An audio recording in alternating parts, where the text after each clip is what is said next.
When we think about the words we use, we tend to focus on making sure we communicate our meaning. But in fact, communicating information about our relationship, our connection, might be even more important. I'm Matt Abrahams, and I teach strategic communication at Stanford Graduate School of Business. Welcome to Think Fast, Talk Smart, the podcast. Today, I look forward to speaking with Valerie Fridland. Valerie is a professor of sociolinguistics at the University of Nevada in Reno. She is an expert on the relationship between language and society and recently released her new book entitled Like Literally, Dude, Arguing for the Good in Bad English. Welcome, Valerie. I am super excited to dive into our conversation today. Well, thanks, Matt. I'm really excited to talk with you. Great. And I love that I just get to say dude like I used to say growing up in Northern California near Santa Cruz. I'd like to get started with a high-level question. What is the purpose of language, and how does it relate to and reveal who we are? The purpose of language is really twofold. It's about communication of information. So I have a message and I want you to have the same message in your head. And that requires that I somehow get it to you. And the best way to do that is speech. But the second is social. We don't just talk to transmit information. And so it's not just the message in my head strictly into your head. It's also my feelings about the message in my head, my feelings about our relationship, and my sense of how welcome this information might be to you. So all these different factors enter into communication. So language is about how we encode both the linguistic message and that social message. It really has two elements, the information and the connection as well. And we have to be mindful of that for sure. I have lots of detailed questions to ask. So let's get into them. Can you talk about the power of the word like and the power of the word so? I see these creeping in everywhere. Absolutely. And I think a lot of them are thought of as crutch words or words that are not necessary, but really they're not at all the verbal riffraff that people assign to them.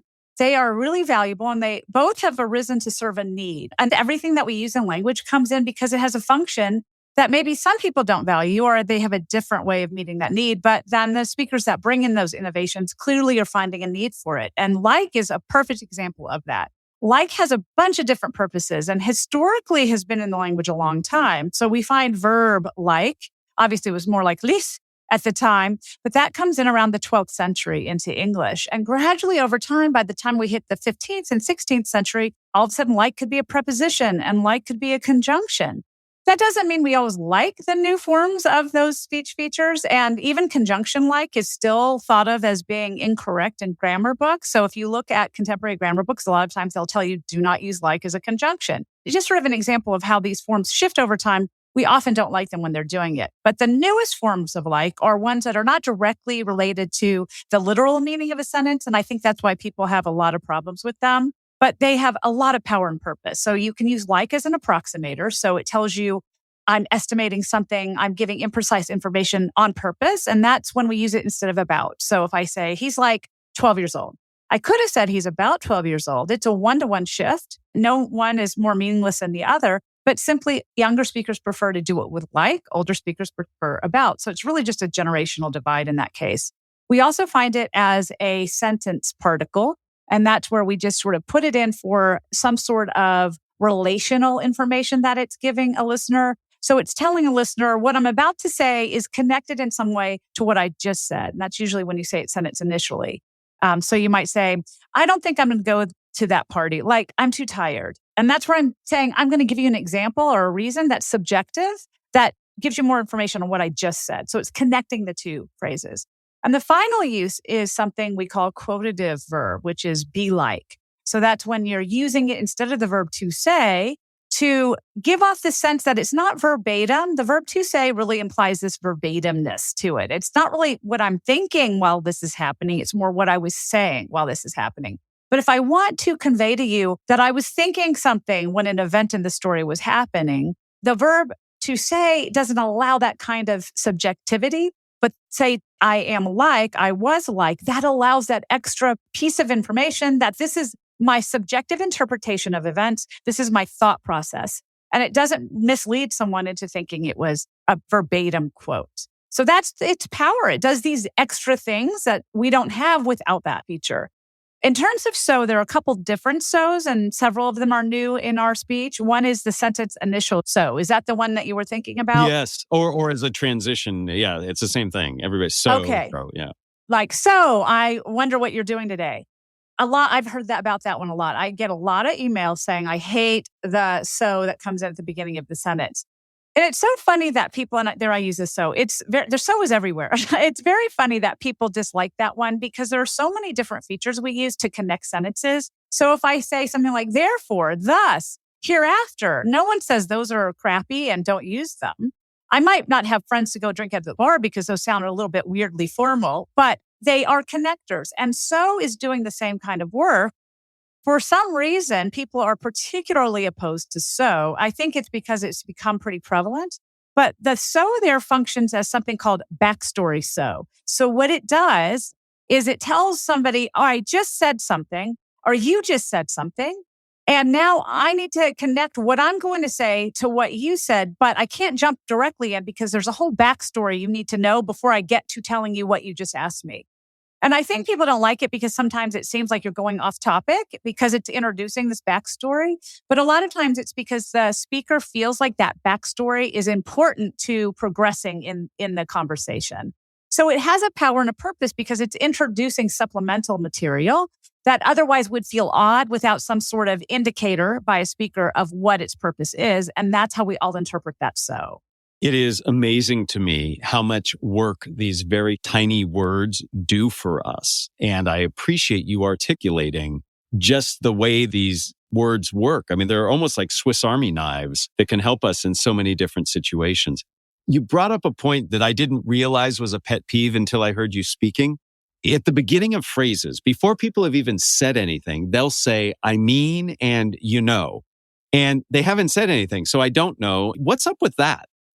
A lot of times people say them when you're in conversation. And so I mean is usually an indicator that you're going to refine or provide some sort of additional information on something or clarify something that was previously said. And it's often something that was either said several turns ago that you said, or it's something that someone asks about or someone makes a comment about that you want to refine their understanding in terms of interpreting what you were saying. So if someone will say, I mean, I didn't really think that, but I guess now that you say it, it's true. Where it's sort of saying, okay, yes, I'm stepping back to further explicate how what I'm saying relates to what you're saying. You know is interesting because it invites audience inference. That is the idea of you know. So when I say, well, I was doing this, you know, and then this happened, what it's doing is it's involving the listener in a sort of collective storytelling or collective conversation building. And that is why I say, you know, it's because I want to involve the listener in some way in this collaborative process. But because it's inviting listener inference, sometimes listeners don't interpret it positively because they feel like you're asking them to do work. It's asking the listener to refine their thinking or to do extra work in thinking when it's not their turn. And I think part of the reason that people dislike, you know, is because they don't want to feel involved at that level in someone else's turn. So it's a mismatch, I think, between my attempts to involve you as a listener in our conversation collaboratively and your attempt to be sort of just a static listener and not have to get involved all the time. It's definitely age driven. I find that discourse markers tend to be used more by young women. And some studies have supported that. And older men in particular find them disfavorable, which can then hurt women in these professional contexts because that's underlyingly an evaluation that no one might be aware they're making, but they may feel like a woman's being less certain or less sure or less authoritative because she's inviting inferences from the audience. And we found, though, when we look at studies of who uses these, it tends to be people that on psychological tests prove to be more conscientious. So it seems to be women because historically they've been forced to be more the organizers, the conscientious ones, the ones that manage conversation, and that makes them more useful to them. You've really opened up my mind to these phrases that had been bothersome to me. And it strikes me that, you know, and I mean, are really helping one of the two functions of language, which is the social, emotional aspect of it. And that research you shared is fascinating. And it certainly highlights the point that the words we use and the way we use those words impact how people see us and what they think about us. And part of the reason why I think what you study is so important for everybody to really take time to understand is judgments are being made about how you are using language. It's not just, are you communicating your information well, one of the purposes of language, but the impact of that in terms of the socio-emotional relationship is really playing out. In my world, as somebody who focuses on spoken communication, filler words loom large. The uhs and the ums, they can be very distracting, especially when repeated too often. Many people are given the advice to get rid of these. I'm wondering, what is the purpose of them? Because they're ubiquitous. And do they help us in some way? And to your point you just made, are there differences in terms of gender, age, expertise when it comes to filler words? Yes, that's a big question. So I'm going to unpack it in a bunch of different little levels. Let's first tackle the idea of filled pauses, which is what linguists refer to as and which are slightly different than filler words more generally from a cognitive standpoint and also from a function standpoint. So things like and like don't actually pattern in the same way as and So when things don't pattern in the same way, we kind of separate them. So filled pauses are things that seem to signal cognitive processing load. So they occur mainly before we're doing really hard cognitive retrieval. So that means they're going to be more likely before difficult words, more abstract words, less common or familiar words, as well as more hierarchical, intensive syntactic structures. What I mean by that is, for example, at the very beginning of a sentence, they're going to occur more often, as we find in research, because my brain has to build the entire structure of the sentence before I get started. And so the or the are signaling, okay, I'm really working hard here. So I think it's interesting. We hate them so much when actually they're signaling someone's doing really hard work in that conversation. And people that choose very familiar words don't and as often because they're not doing such cognitive retrieval. Now, that doesn't mean they're doing dumb things. It simply means when I do use them, I'm really working hard at coming up with things that are less familiar for me. The other thing is they have a communicative part. And so when I or not only does it signal I'm doing some hefty cognitive retrieval, but it also signals to a listener that I need a break, I need a pause, and I'm not done with my turn yet. Because we find that when people are either giving lectures or telling stories or talking to computers, all these contexts where we're not expecting to be interrupted, they and less often, which tells us there's something intentional and communicative about using those. And since we do it when we're in conversation more often, what that signals is I'm telling you, back off, buddy, this is my turn and I just need a sec. And the really fascinating thing is when we study what happens after the or the we find that is preceding shorter delays than which suggests that I'm actually intentional in telling you as a listener, this is going to be just a second and I'm coming right back. Or means I'm doing more cognitive work and it's going to take me a little bit longer.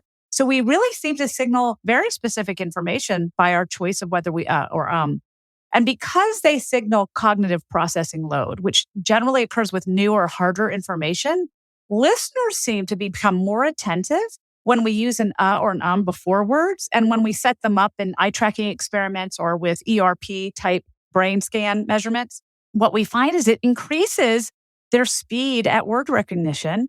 And this one is the one that makes me really impressed. It also seems to help them remember those words that were preceded by or better than when they weren't preceded by those in the test that we give them later on. So the funny thing to me is how much we despise and how much we tell people to get rid of them when really there's nothing from a linguistic standpoint that's not beneficial.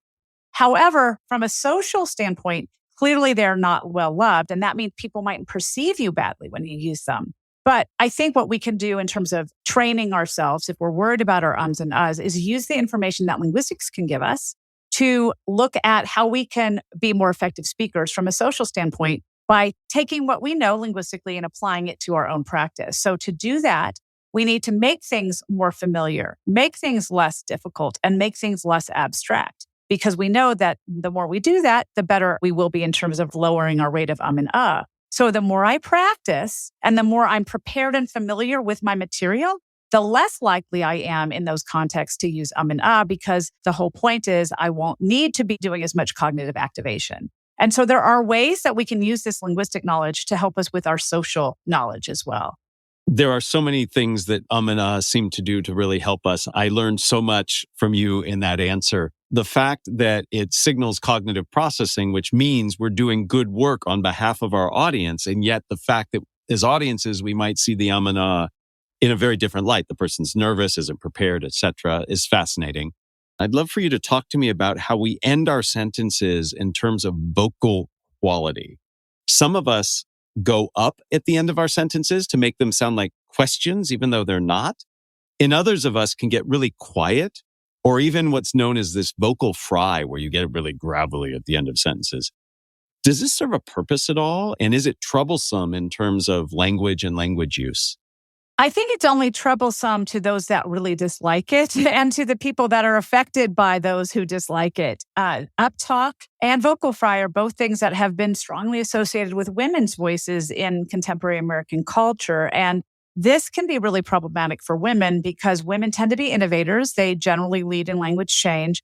And women's voices also historically are not welcomed in many public forums. So when you take voices that are inherently biased against anyway, and then you make them innovators and you do noticeable things like invent new forms and fashions in speech, it doesn't usually go well for you. And that seems to be what's happening with both Uptalk and vocal fry. Both of those are ways to signal social meaning. And usually they signal something about either you want to make sure people know you're going to continue your turn. So Uptalk in the way that you're talking about, where it's not actually a rising intonational question, but it's rising intonation on a statement, that has been used primarily to signal continuation of a speech stream. And so women might be using this more often because often they are talked over. So if we look at research, particularly in public domains like professional or educational settings, even though there's a strong belief women talk more, in those settings, they generally do not. And in fact, often don't speak up because they're not treated very well when they do. They don't feel like their voices are welcome. And so it has made them maybe be a little more clear that they're not done with their speaking term, because in those contexts, we do find women that tend to get interrupted more often. There was a really interesting study of Supreme Court justices where they found in oral arguments, female Supreme Court justices get interrupted at a much higher rate than male Supreme Court justices, both by men and women. It wasn't just men doing it. It was both groups just seemed to interrupt women more. So one solution is to rise your intonational pattern to make sure people are not misreading your turn is being done. So that's a really effective strategy. It's not troublesome in the way that it's actually a very ingenious way to try to get the turn. But it's troublesome in that people tend to really strongly associate this upward intonation pattern with question formation. And because even though they know you're not doing a question, because they're very strongly tied to these norms of what they think speech should be used for and intonational patterns being one way, not another, they often call attention to it. The other one you talked about was vocal fry, which is sort of the opposite pattern where you drop in pitch. That seems to signal I'm getting to the end of my sentence. So that's a totally different cue. So instead of signaling continuation, it's signaling I'm done with my thought. And it does also seem to be something prevalent in women's speech in the United States. But interestingly, if you look at the studies on vocal fry, historically, it tends to be more of a male feature, and it was considered a hypermasculine feature when studied in Britain in the 1980s and 1990s.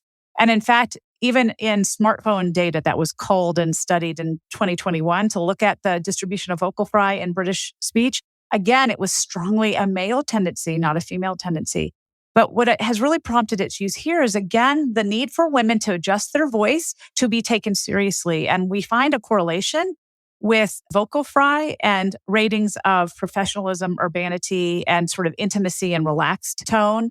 And that seems to be what's driving young women to use it these days in American speech to get that sort of professional boost and that competence and leadership boost that is associated with low pitch in men's voices. Again, both of these are signaling social cues to help people understand how to relate. You've certainly underscored the power and status transfer of information that comes through the language we use, the words we use, but also the way in which we say it. I'd like to switch gears here and get to two questions that are rather personal in nature. Several years ago in my strategic communication class at the business school, I asked if emojis were appropriate in business communication. And again, several years ago, I'd say the results were about 50-50 from my students. And just recently, knowing I was going to be speaking with you, I asked exactly the same question. And the result was dramatically different.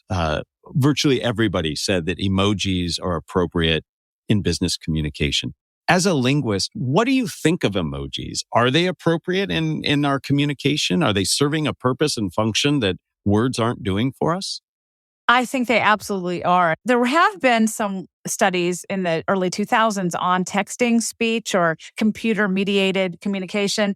And they looked at things like emojis and they found that they were actually quite rare at that time. They were only about 4% of our communications in that forum.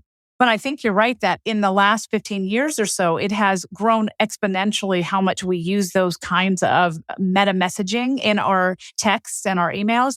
And I think it's because there has been such an explosion, especially with the pandemic, but even before that, with our forms of communication in the workplace. We have gone from communicating over the phone and face to face to communicating primarily over email and text.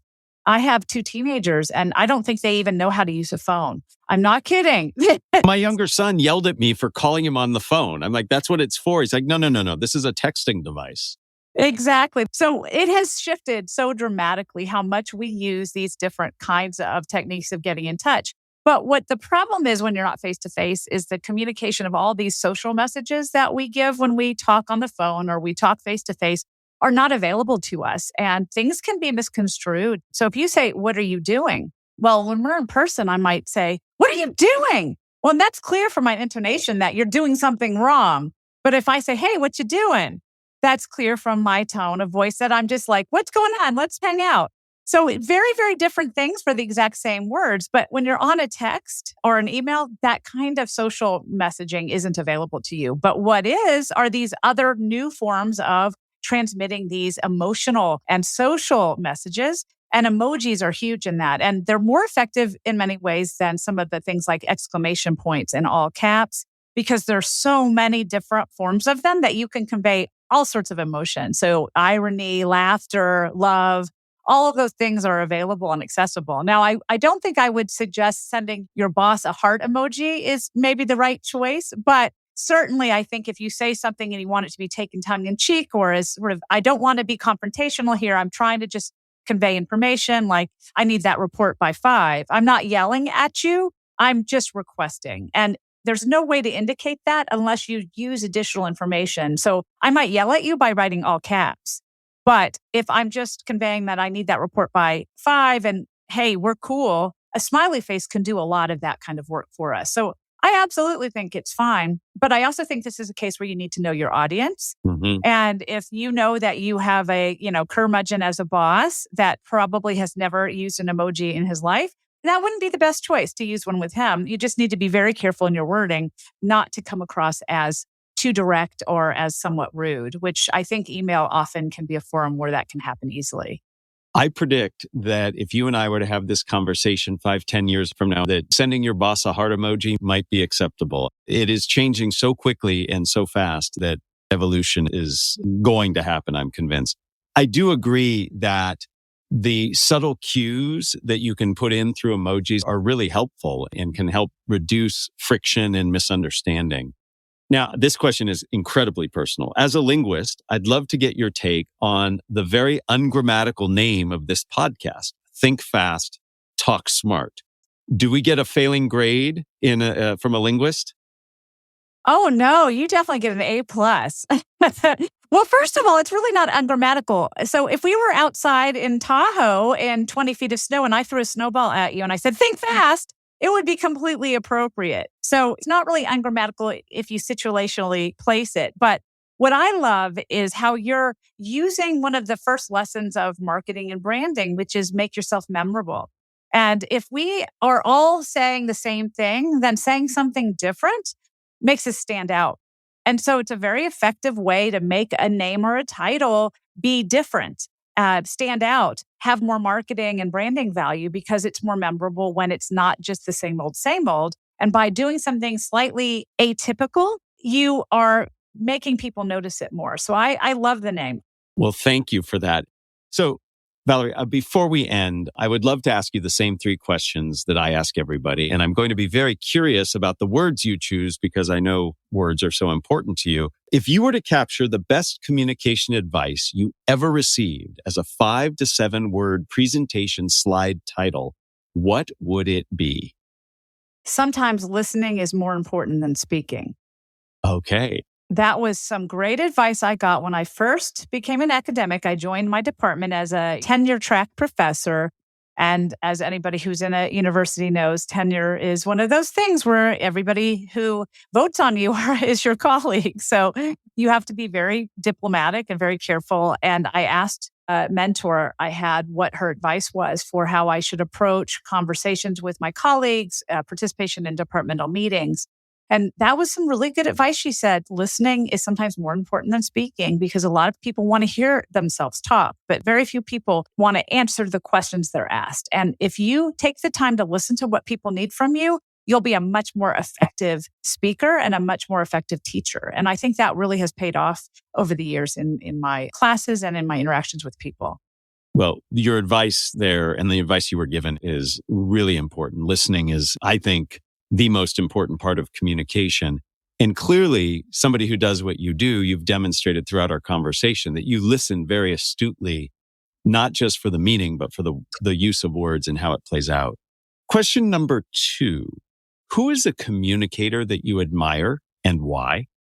Now, this is a tough one because I'm torn between ones that I, historically have had a lot of respect for and ones that I think are great communicators in the modern era in ways that people would not expect. So am I allowed to? I'll give you 2. I'm very curious now. You've teased me. Okay, so I think if I was just going to say who's a great orator and who I feel has a wonderful cadence and an emotional resonance in the way he talks that has been appealing to many, many people, I'd say Martin Luther King, of course.